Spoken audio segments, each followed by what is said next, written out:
भक्त और बीजेपी के नेता कहते हैं राम है मोदी जी, हैं? राम है मोदी जी। आप कह रहे हैं झांसा राम है, चोर है। तो जिंदे का मंदिर बना रहे।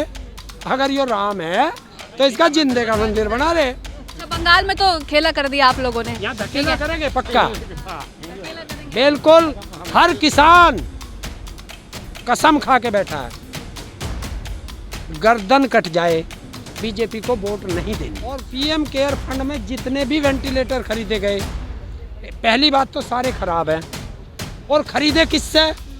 गुजरात की उस कंपनी से खरीदे। अरे 2 बार जहर खा लिया, बच गए, और तीसरी बार खावा के मारो यो। अगली बार 2024 के बाद तो ये प्रधानमंत्री नहीं बने, ये लिख लो।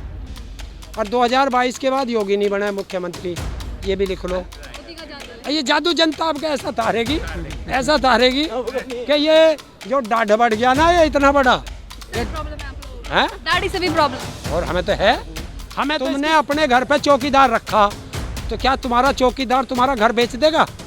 बताओ, बेच देगा? उसे नहीं करो, जवाब दो, बेच सकता है या नहीं? नहीं बेच सकता ना। तो ये 5 साल के लिए चौकीदार बनाया था, इसने देश की संपत्ति कैसे बेच दी? किसानों का सरप्रिय नेता एक 25-30 हजार के एसी में लौट कर आ गया, तो दर्द हो गया मोदी मीडिया के और इस बीजेपी के। अडानी अंबानी के पीछे ही पड़े हुए हैं। जो देश में यही 2 उद्योगपति हैं। 2014 से आज तक बताओ किसे दिया?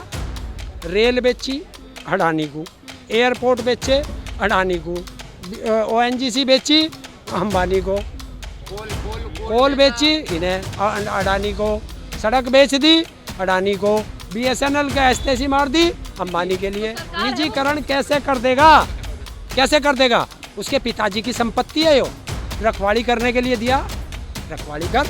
जैसा पिछले प्रधानमंत्री बनाए थे, वो इस संपत्ति को तुझे दे के गए, तू इस संपत्ति को रखवाली कर, अगले को दे के जाइए। ये थोड़ा ही है तू बेच जाएगा फिर देश कैसे चलेगा? यूपी इलेक्शन बहुत मुद्दा गरमाया हुआ है। सरकार के जुमलों का हिसाब होगा, क्योंकि किसान अब EVM पर लठ लेकर बैठेगा। मैं नहीं कह रही, किसान कह रहे हैं। हरिंद्र ताऊ जी मेरे साथ मौजूद हैं यूपी इलेक्शन पे बात करने के लिए। कैसे देख रहे हैं यूपी चुनावों को? हम क्या देखते हैं? हम तो आंदोलन कर रहे हैं। चुनाव राजनीतिक पार्टी देखेंगे, हम तो वोटर हैं, वोट गिर देंगे। क्या करना है हमें? चुनाव राजनीति भी तो कर रहे हैं चुनाव के साथ साथ आप। कौन कह रहा है राजनीति कर रहे? बताओ, कोई राजनीति करियो। हमने किसी राजनेता को कुछ कहा हो या ये कहा हो इसे वोट दे दियो, इसे दे दियो, इसे दे दियो? हमने किसी को नहीं कहा, ना कहें। हमें एक चीज़ याद रखनी है कि बस बीजेपी को वोट नहीं देनी। तो आंदोलन के साथ साथ बीजेपी के खिलाफ चुनाव प्रचार भी तो हो रहा है। फांसी बीजेपी ने दे रखी। जो हमारा दुश्मन है उसके गले में माला गिरे हैं, तो वही जुत्तों का हार ही रह गया, वही गिरेगा। मतलब 2 बार विश्वास कर लिया, अब दुश्मन हो गए। अरे 2 बार जहर खा लिया, बच गए, और तीसरी बार खावा के मारो यो। 2 बार तो खा लिया, तो वो बच गए, अब नहीं खाएंगे। क्या कर दिया मोदी जी ने आप लोग के ऐसा साथ? आप लोग देखिए कितने अच्छे से घूम रहे हैं, अच्छे से रह रहे हैं, एसी में सो रहे हैं। कौन सो रहा है एसी में? अरे मीडिया पे खबर चल रही किसान एसी में सो रहे हैं। देखिए, हाँ, और राकेश टिकैत जी का एक फोटो चल रहा है। देखिए, वो हमारे भारत के नहीं, हमारी भारतीय किसान यूनियन 72 देशों में है। वो 72 देशों के सरप्रिय नेता हैं किसानों के। और एक एसी कितने का होगा? 25-30 हज़ार का आता होगा। 3 हज़ार में बॉर्डर पे तो लगा गया है भाड़े पे। नहीं, चलो 25-30 नया तो 25-30 हज़ार का आ जाएगा। तो क्या हमारे सर्वप्रिय नेता के लिए हम लोग 25-30 हज़ार का एसी नहीं लगा सकते? उसमें कौन बैठता है? टिकैत साहब तो दिखा दिए सोते हुए। ये गोदी मीडिया जो आके उसमें बैठती है और यहाँ नू करती रहे बाहर। टिकैत साहब बहुत गर्मी है, बहुत गर्मी है। चलो भाई, उनके लिए एक लगा दो, ये एसी में रहे, बैठ के वो बात कर लेंगे। कोई नेता आवे बात करने के लिए, फिर कहोगे कि नेताओं की बेइज्जती कर दी, सड़क पे बैठा दिया। अच्छा करे नेताओं के लिए तो तवाई, ये गोदी मीडिया के लिए अच्छा चीज़ बढ़ा दी बैठने के लिए तो तवाई। और एक चीज़ बताओ, किसानों का सरप्रिय नेता एक 25-30 हज़ार के एसी में लौट कर आ गया, तो दर्द हो गया गोदी मीडिया के और इस बीजेपी के। और देश का सबसे बड़ा फकीर 10 करोड़ की तो कार में चले, 8,500 करोड़ के हेलीकॉप्टर हवाई जहाज में घूमे, 22,000 करोड़ के महल में रहता है और 7 साल में 100 करोड़ का भोजन खाता है। तो वो फकीर ठीक है? फकीर नहीं, प्रधानमंत्री हैं देश के वो। उसने क्या, उसने उस जिसे तुम प्रधानमंत्री कह रही हो उसी ने कहा है कि मैं तो फकीर हूँ, झोला उठा के चल दूंगा। तो अब उस झोले में क्या है कि जिसमें से 100 करोड़ का तो भोजन खा जाली काट के। उसका नाम है पीएम केयर फंड, भारत की संपत्ति। उससे वेंटिलेटर बनाया सरकार ने कोरोना काल में। कौन सा वेंटिलेटर बना? वेंटिलेटर किससे खरीदा? पीएम केयर फंड के पैसों से।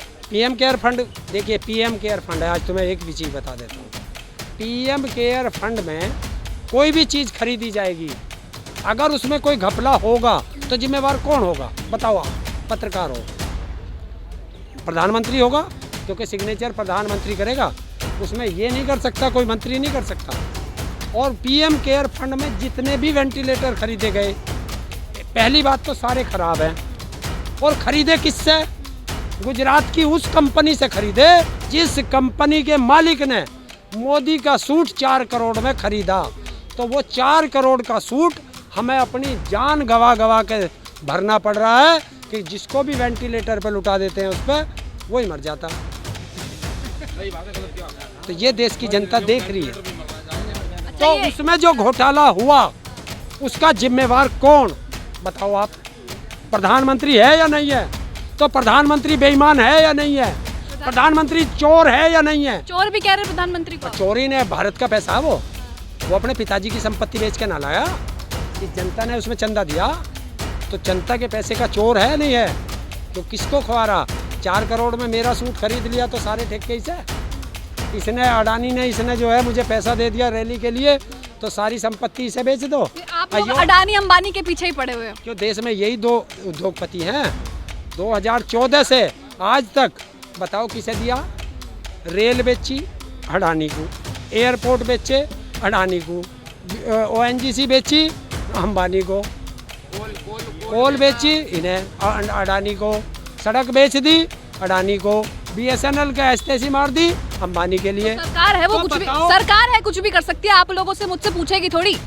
आपने, अच्छा चलिए तुम्हारी बात का जवाब देता हूँ। तुमने कहा है और उसने भी कहा है कि मैं चौकीदार हूँ।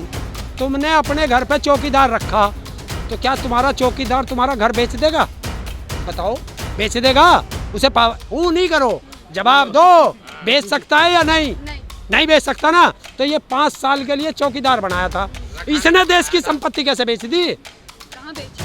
क्यों? राम मंदिर नहीं बनाया, शौचालय बनाए हैं, किसानों को इतना बढ़िया बना दिया है, 2,000 रुपये महीना दे रहे हैं, और क्या चाहिए? Rail, BEL, SAIL, ONGC, LIC, airport, सड़क, लाल किला, मतलब बैंक, संपत्ति कौन सी बची? निजीकरण हो रहा है, वो सरकार कहती है कि निजीकरण हो रहा है। निजीकरण क्या होता है? संपत्ति मेरी और इसको दे दी तो बिकी नहीं बिकी? बिकी या नहीं बिकी? बताओ, बिकी या नहीं बिकी?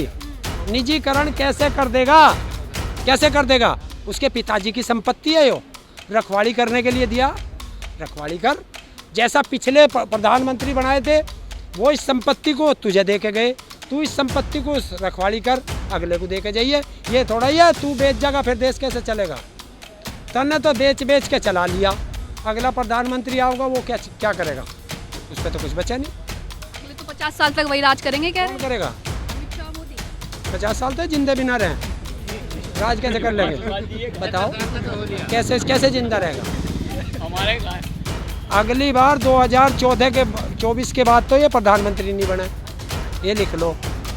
और 2022 के बाद योगी नहीं बना मुख्यमंत्री, ये भी लिख लो। फिर विकल्प क्या है? विकल्प क्यों पूछा? हमने पूछा था पहले, जब कांग्रेस के हलक में हाथ दे के हमने सरकार गिराई थी, हमने पूछा था विकल्प कौन है? विकल्प जनता चुनती है ये, और ये जिसे चुन लेगी विकल्प वही। बेटे, अगर आपको प्रधानमंत्री बना दिया जाए तो आप भी देश चला लोगे, क्योंकि ये अनपढ़ देश चला रहे, देश चलाता देश का IAS ऑफिसर। ये 2 बार जब जब ये तो दलाली जब खाने के जब लिए 2 बार वोट दिया फिर नहीं देखा कि प्रधानमंत्री की पत्नी नहीं है, पत्नी छोड़ दी, या पढ़े लिखे हैं या नहीं है। तब तो बहुमत से जिता दी सरकार आपने 2 बार। देख, जब तो मैं पैदा नहीं था, जब तो इसने चाय बेच ली, क्योंकि स्टेशन बना नहीं था। यो कौन से स्टेशन पे बेची? कोई हिंदुस्तान का एक नागरिक बताओ जिसने इसके हाथ की चाय पी हो। किस स्कूल में पढ़ा? तू भी तो पढ़ी लाली, तेरी भी तो सहेली होंगी स्कूल में, आज टीचर भी होंगी, तो तू बता सकती है कि मेरे साथ 20 लड़की पढ़ी होंगी तो 1-2 का नाम तो जानती होगी। तो इस झांसाराम से पूछो कि इसका सहपाठी कोई था, कौन से स्कूल में पढ़ा था। जबकि ये डिजिटल इसकी वो मार्कशीट दिखा रहे, जब देश में कंप्यूटर नहीं था तो डिजिटल कहाँ से आ गई? मोदी का जादू है। हैं? मोदी का जादू है। ये जादू जनता आपको ऐसा तारेगी कि ये जो डाढ़ बढ़ गया ना, ये इतना बड़ा ये प्रॉब्लम है आप लोगों को। है। दाढ़ी से भी प्रॉब्लम। और हमें तो है, हमें तो इसकी सूरत से भी प्रॉब्लम है। क्यों कि आसाराम का छोटा भाई झांसाराम है। आसाराम जेल चले गए, अब उसके आश्रम की नहीं संभालने के लिए इसने दाढ़ी रख ली। भक्त और बीजेपी के नेता कहते हैं राम है मोदी जी, हैं? राम है मोदी जी। आप कह रहे हैं झांसाराम है, चोर है। तो जिंदे का मंदिर बना रहे। अगर ये राम है तो इसका जिंदे का मंदिर बना रहे। देखिए कितनी नीचताई पर गिर गए कि उस प्रभु राम के नाम पर चंदा मांगते हैं, और एक इतने करप्ट आदमी को, भ्रष्ट आदमी को भगवान राम के नाम दे रहे हैं। तो यही तो इस देश का दुर्भाग्य है। उन अंधभक्तों की भी आँख खुलेगी, क्योंकि 100 रुपये लीटर पेट्रोल मैं खरीद रहा हूँ तो अंधभक्तों को 50 में ना मिल रहा है, वो भी 100 में ही जा रहे हैं। वो तो खुश हैं, वो तो खुश है, कह रहे हैं देश हित के लिए बढ़ रही है। देश हित? कौन सा देश हित? कहाँ फावड़े चला गए वे जो बोल रहे देश हित में? तो एक काम करें वे, अगर वो देश हित में इतना है तो अपनी सारी संपत्ति बेच के देश हित में दे दें, चंदे में दे देंगे, पीएम केयर फंड में। देशभक्त कौन है? देख, देशभक्त है ये है 7 महीने से देश बचाने के लिए, खेती बचाने के लिए सड़कों पे पड़े हैं। अगर वे देशभक्त हैं तो आओ माई के लाल में, जिसमें हिम्मत हो पढ़ के दिखा दे, 1 महीना ही लौट के दिखा दे। माँ तो माँ, नानी भी मर जाएगी उनकी। अच्छा, बंगाल में तो खेला कर दिया आप लोगों ने। यहाँ धकेला करेंगे पक्का, बिल्कुल। हर किसान कसम खा के बैठा है, गर्दन कट जाए बीजेपी को वोट नहीं देनी। देखिए बेटे, हमारे 500 से ज़्यादा परिवार के लोग शहीद हुए हैं, क्या हम भूल जाएंगे? ये सड़कों पे पड़े हैं, जिनकी उम्र घर पे खाट पे बैठने की है।